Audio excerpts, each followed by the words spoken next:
Hello everyone. पिछली class में अपन पढ़ रहे थे बल और गति, और इसका अपन टॉपिक कर रहे थे संवेग संरक्षण। और आज अपन पढ़ेंगे घर्षण। फ्रिक्शन क्या होता है, घर्षण क्या होता है, ठीक है। फ्रिक्शन पढ़ने वाले। अब घर्षण की बात हो रही है तो आप दैनिक जीवन में बहुत चीज़ों में देखते हो कि घर्षण क्या होता है, ठीक है। यानी अपन चल पा रहे हैं, ये भी किसकी वजह से हो रहा है, घर्षण की वजह से अपन चल पाते हैं, ठीक है भाई। अब घर्षण की अगर आपको परिभाषा पूछ ले कि घर्षण क्या होता है, तो आप क्या दोगे, घर्षण की परिभाषा क्या लिखोगे। तो घर्षण की परिभाषा में आप इस तरीके से लिखोगे कि यह एक तरीके का क्या है, यह एक प्रकार का बल है, एक प्रकार का बल है जो दो वस्तुओं के बीच गति का विरोध करता है, गति का विरोध करता है, गति का विरोध करता है, ठीक है। यह एक प्रकार का बल है जो दो वस्तुओं के बीच गति का क्या करता है, विरोध करता है। तो ये आपको याद रखना है, ठीक है। और जब इसमें आपको याद रखना है कि ये हमेशा गति की विपरीत दिशा में लगता है, गति के विपरीत हमेशा लगता है, ये गति के विपरीत लगता है हमेशा, ठीक है। एक तरीके का बल है जो वस्तु को गति नहीं करने देगा, ठीक है, गति नहीं करने देता है, उसके विपरीत लगता है हमेशा। तो दो वस्तुएं अगर गति कर रही हैं तो उनके बीच में ये बल लगता है, और इसको अपन घर्षण नाम देते हैं। ये गति का क्या करता है, विरोध करता है। इतना क्लियर है, ठीक है। ये होता है घर्षण, ठीक है। अब इसकी अगर मैं बात करूं तो ये कितने प्रकार का होता है, 3 प्रकार का होता है। इसको पहला अपन देखेंगे सीमांत घर्षण, सीमांत घर्षण। दूसरा अपन पढ़ेंगे सर्पी घर्षण। तीसरा अपन पढ़ेंगे लोटनी घर्षण, लोटनी घर्षण, ठीक है भाई। ये 3 अपन पढ़ने वाले हैं। अब तीनों के बारे में आपको पता होना चाहिए, तीनों के बारे में आपको पता होना चाहिए। सीमांत घर्षण क्या होता है कि इसकी अगर मैं बात करूँ तो एग्जाम्पल आपको लेके देखना है। सीमांत घर्षण की परिभाषा किस तरीके से लिखोगे कि बल का वह परिमाण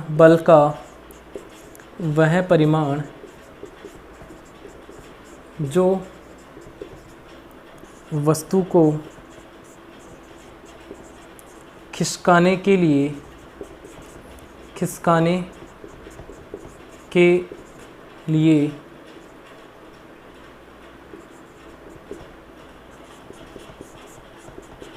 उपयुक्त होता है,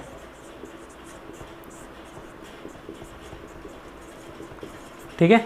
ये क्या होता है, सीमांत घर्षण होता है। सर्पी घर्षण की बात कर रहे हैं अपन, तो सर्पी घर्षण क्या होता है कि जब कोई वस्तु किसी दूसरी वस्तु की सतह पर गति कर रही है, जब कोई वस्तु खिसकती हुई गति करती है, ऐसे लिखना आप लोग कि खिसकती हुई गति करती है, खिसकती हुई गति करती है, ठीक है। खिसकती हुई गति में कौन सा होगा, सर्पी घर्षण, ठीक है। लोटनी घर्षण समझ गए, रोलर या पहिए वाली स्थिति में कौन सा घर्षण होगा, लोटनी घर्षण। अगर खिसकती हुई चल रही है कोई वस्तु, उनकी दोनों की सतह पूरी चिपकी हुई है और वो खिसक रही है, तो वहाँ पे कौन सा घर्षण होगा, सर्पी घर्षण। एक होता है सीमांत घर्षण। सीमांत घर्षण का मतलब होता है बल का वह परिमाण जो वस्तु को खिसकाने के लिए उपयुक्त होता है, ठीक है। और ये बल जो होगा ना, इसका मान न तो उससे ज़्यादा न उससे क्या होगा, कम होगा, ठीक है। यानी सीमांत घर्षण ऐसे समझो आप, एक एग्जाम्पल लेते हैं कि एक टेबल है और उस पर यहाँ पे क्या रखा हुआ है, एक ईंट रखी हुई है, ठीक है। और ईंट को अपन क्या कर रहे हैं, अंगुली से यहाँ पे क्या कर रहे हैं, अपन इसको इधर खिसका रहे हैं, ठीक है। तो इस स्थिति में क्या होगा कि ये ईंट होगी ना, इस पे अपन बल लगा रहे हैं, तो बल लगाते जा रहे हैं, बल लगा रहे हैं, तो जैसे जैसे बल लगाएंगे तो यहाँ पे क्या होगा कि घर्षण का मान भी बढ़ेगा, ठीक है। यानी सतह होगी ना, उस टेबल की सतह, उस पर विपरीत दिशा में बल लगाएगी, ठीक है। अपन इस दिशा में लगा रहे हैं और घर्षण हमेशा उल्टी दिशा में लगेगा, ठीक है। तो ये क्या करेगा, ये घर्षण इसको रोकने की कोशिश करेगा। लेकिन जैसे जैसे अपन बल बढ़ाते जाते हैं, एक ऐसी स्थिति आती है यानी जहाँ पे इस घर्षण का मान अधिकतम हो जाता है, ठीक है, और ये अधिकतम घर्षण जो है उसी को अपन क्या बोल रहे हैं, सीमांत घर्षण। ठीक है, सीमांत घर्षण। एक ऐसे मान के देखो ना, दिमाग में ऐसे चीज एज्यूम करो कि आप एक बक्से को खिसका रहे हो और उस पर आप पावर लगा रहे हो लेकिन वो खिसक नहीं रहा है। ठीक है, और अपन ने पावर लगाया तो वो खिसका नहीं, और लगाया फिर खिसका नहीं। फिर एक ऐसी स्थिति आती है कि और अपन ने पावर बढ़ाया, अपन ने और बल लगाया उस पर, तो वो बक्सा जो है खिसकना शुरू हो जाता है। तो वो खिसकने वाले जो वो बक्सा खिसक रहा है उससे पहले वाली स्थिति एक बार दिमाग में लाओ कि उस स्थिति में जो घर्षण लग रहा होगा ना उस पर, उसी को अपन क्या बोल रहे हैं, सीमांत घर्षण। ठीक है, उस स्थिति में जो घर्षण लग रहा होगा उसी को अपन क्या बोल रहे हैं, सीमांत घर्षण। यानी ये लिमिट तक पहुंच जाता है, यानी बहुत अधिकतम जो है पहुंच जाता है, और उसके बाद में जैसे ही बल बढ़ाएंगे तो वस्तु खिसकना शुरू हो जाएगी। ये होता है सीमांत घर्षण। सर्पी घर्षण समझ लेना, लौटनी घर्षण समझ लेना, ये आपको बहुत इंपॉर्टेंट है, बहुत काम में आने वाली चीज़ें हैं। फिर अपन इसमें पढ़ेंगे कि घर्षण जो होता है वो दैनिक जीवन में किस तरीके से उपयुक्त है, किस तरीके से इसके नुकसान हैं, किस तरीके से ये लाभदायक है, वो अपन पढ़ेंगे। लेकिन उससे पहले द्रव और वायु भी जो हैं, द्रव वस्तुएं, द्रव व वायु में घर्षण।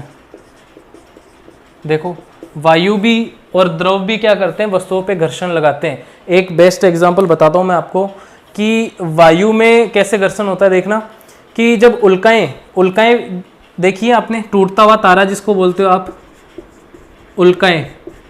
बच्चों ये उल्काएं होती है ना, ये क्या होती हैं कि जैसे ऊपर से उल्का पिंड या फिर उल्का जो है वो छोटी छोटी उल्काएं होती हैं, वो जब टूटती हैं तो क्या होता है कि वायु में या वायुमंडल में मुक्त गति करती है, और हवा के द्वारा, वायु के द्वारा उन पे क्या लगता है, घर्षण लगता है, जिसके कारण वो आपको चमकती हुई प्रतीत होती है। आप देखते हो कि वो क्या, आप बोलते हो ना टूटता हुआ तारा, ठीक है, तो वो क्या है कि उल्काएं जो हैं उन पे वायु के कारण जो घर्षण लगता है उससे क्या होता है कि ये उल्काएं बहुत ज़्यादा उष्मा उत्पन्न करती है, और उष्मा उत्पन्न करती है तो ये क्या करने लग जाती है, चमकने लगती है। ठीक है, और ये चमकने के कारण वाष्पित हो जाती है, और कई बार तो क्या होता है कि उल्काएं, ज़्यादातर क्या होता है कि उल्काएं जो है ज़मीन पे गिरने से पहले ही गायब हो जाती हैं, वो वाष्पित हो जाती हैं। तो वो क्या है, उल्काएं होती हैं और उन पे घर्षण के कारण वो चमकने लगती है। ठीक है, वायु का घर्षण होता है। एक इसमें उदाहरण याद रखना है कि वायुयान जो होता है, वायुयान, इनमें भी जो है किसका घर्षण लगता है, वायु का घर्षण लगता है। जब ये उड़ रहे होते हैं तो इन पे क्या, किसका घर्षण लगेगा, वायु का। इसीलिए इनकी शेप जो है आगे से किस तरीके से बनाई जाती है, तीखी शेप में बनाए जाते हैं ना। ये वायुयान वगैरह जो है वो कैसे होते हैं, आगे से तीखी शेप में होते हैं, ताकि जो है ये हवा को काट सके और हवा का घर्षण जो है कम से कम लगे। इसलिए जो है वायुयान की जो आगे से आकृति, जो आकार है, शेप है, वो कुछ स्पेशल तरीके से बनाई जाती है ताकि इस पे वायु का घर्षण जो है कम लगे। ये दो एग्जाम्पल आप याद रखोगे इसमें। ठीक है, वायु और द्रव का घर्षण भी लगता है वस्तुओं पे। और इसमें जो है फिर अपन पढ़ेंगे कि घर्षण को कम कैसे किया जा सकता है, घर्षण को कम करने के तरीके, घर्षण को कम करने के उपाय। घर्षण को कम कैसे किया जा सकता है, ठीक है, घर्षण को कम कैसे किया जा सकता है। भाई घर्षण का मतलब तो समझ रहे हो ना कि मतलब क्या है कि अपोजिट फोर्स होता है, यानी कि दो वस्तुओं के बीच में गति का विरोध करता है। एक चीज़ आप सोच के देखो कि कांच पे किसी बॉल जो है उसको अपन लुढ़का रहे हैं, तो कांच पे वो ज़्यादा गति करेगी या जो रोड होती है उस पर ज़्यादा गति करेगी। ऑब्वियसली बात है कि वो क्या करेगी, कांच वाली जो सतह है उस पर ज़्यादा दूर तक जाएगी, यानी वहाँ पे घर्षण कम है, इसके कारण वो ज़्यादा दूर तक जा रही है। अब एक चीज़ है कि कई चीज़ों में जो है घर्षण जो है नुकसानदायक होता है, उनको कम करना होता है अपने को। अब कम कैसे करेंगे अपन, वो चीज़ें देख रहे हैं। तो कम करने के कुछ तरीके हैं। मशीनरी जो होती है, मशीनें होती हैं, उनमें क्या होता है कि उनके जो पार्ट्स होते हैं, कलपुर्जे होते हैं, उनमें घर्षण के कारण क्या होता है कि जो है उष्मा उत्पन्न होती है, वो गर्म हो जाते हैं जल्दी। ठीक है, मशीनें गर्म हो जाती हैं और वहाँ पे क्या होता है कि ऊर्जा का नुकसान होता है। इसलिए उसको कम करने के लिए मशीनों के पार्ट्स जो होते हैं वो चिकने बनाए जाते हैं। उनकी सतह कैसी बनाई जाती है, चिकनी सतह बनाई जाती है। और ये चिकनी सतह क्या करती है, घर्षण को कम करती है। चिकनी सतह भी घर्षण को कम करती है। ठीक है, फिर आप देखोगे कि बॉल बेयरिंग आते हैं, बॉल बेयरिंग, यानी बॉल बेयरिंग जो होते हैं साइकिल साइकिल सबके पास है। साइकिल में जो टायर के अंदर छर्रे लगे होते हैं जो गोल गोल, ठीक है, स्टील के से अंदर टायर के जो एक्सेल होती है उसको अपन खोल के देखते हैं तो उसमें छर्रे होते हैं, वो बॉल बेयरिंग होते हैं, ठीक है। और वो बॉल बेयरिंग क्या करते हैं, ये घर्षण को कम करते हैं, ये घर्षण को क्या करते हैं बच्चों, कम करते हैं, ठीक है। और एक इसमें आप देखना स्नेहक, स्नेक का मतलब हो गया ऑयल, ग्रीस, यानी कुछ ऐसे पदार्थ होते हैं जो घर्षण को कम करते हैं। यानी मशीनों में इनमें जो है क्या लगाया जाता है, ग्रीस लगाया जाता है। ये ग्रीस क्या करता है, घर्षण को कम करता है और वहाँ पे जो है ऊर्जा की बचत होती है। यानी ये घर्षण जो है कम होगा तो वहाँ पे ऊर्जा की बचत होगी, ठीक है। अदरवाइज ऊर्जा बहुत ज़्यादा नुकसान होता है ऊर्जा का, ठीक है। तो ये 3-4 पॉइंट आप याद रखना है कि चिकनी सतह वो क्या करती है, घर्षण को कम करती है। बॉल बेयरिंग क्या करते हैं, घर्षण को कम करते हैं। और स्नेहक जो हैं कुछ ऐसे पदार्थ होते हैं जो घर्षण को कम करते हैं। और फिर आप इसमें देखोगे कि घर्षण के नुकसान क्या क्या हैं, घर्षण के नुकसान क्या क्या हैं वो आप पढ़ोगे इसमें। तो इसके लाभ व हानियाँ, घर्षण की लाभ व हानियाँ, घर्षण के लाभ व हानि। अब देखो लाभ भी हैं तो कुछ हानियाँ भी हैं। घर्षण जो होता है ना वो कई तरीके से लाभदायक भी है तो कई तरीके से हानिकारक भी है। लाभदायक तो ऐसे है कि बिना घर्षण के अपन चल भी नहीं पाएंगे, पहला पॉइंट, बिना घर्षण के अपन चल नहीं पाएंगे, बिना घर्षण के अपन वस्तुओं को पकड़ नहीं पाएंगे, ठीक है। बिना घर्षण के जो है गाड़ी जो है ब्रेक लगाने पे रुकेगी नहीं, ठीक है। यानी घर्षण नहीं होगा तो रुकेगी कैसे, तो घर्षण के कारण गाड़ी जो है ब्रेक लगाने पर रुक जाती है, अपन चल पाते हैं, पेंसिल को पेन को अपन पकड़ पाते हैं, लिख पाते हैं, ठीक है।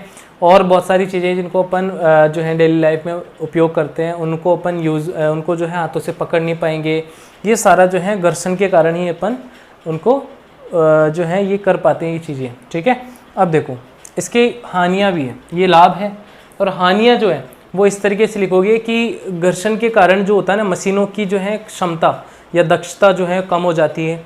यहाँ पे ऊर्जा का बहुत ज़्यादा नुकसान होता है। घर्षण के कारण क्या होता है, ऊर्जा का नुकसान होता है, ठीक है। और ये आपको जो है कुछ पॉइंट इसमें लिखने हैं, ओके। यहाँ पे जो है मशीनों में जब ये घर्षण लगता है तो वहाँ पे ऊष्मा उत्पन्न होती है जिससे मशीनों को जो है क्षति पहुँचती है, नुकसान पहुँचता है। ये कुछ पॉइंट आप जो है आपको लिखने हैं। इस तरीके से जो है घर्षण अपन ने टोटल पढ़ा है और इसको आपको क्या करना है कि या तो मैं आपको नोट्स प्रोवाइड कर दूंगा या इस चैप्टर के तो आप क्या कर लो कि नोट्स सेल्फ बनाओ और फिर अगले चैप्टर से जो है अपन नोट्स मैं आपको प्रोवाइड करवा दूंगा। तो अगला जो टॉपिक है अपन वो करेंगे नेक्स्ट क्लास में। तब तक टेक केयर, बाय बाय। इनको प्रॉपर तरीके से रिवाइज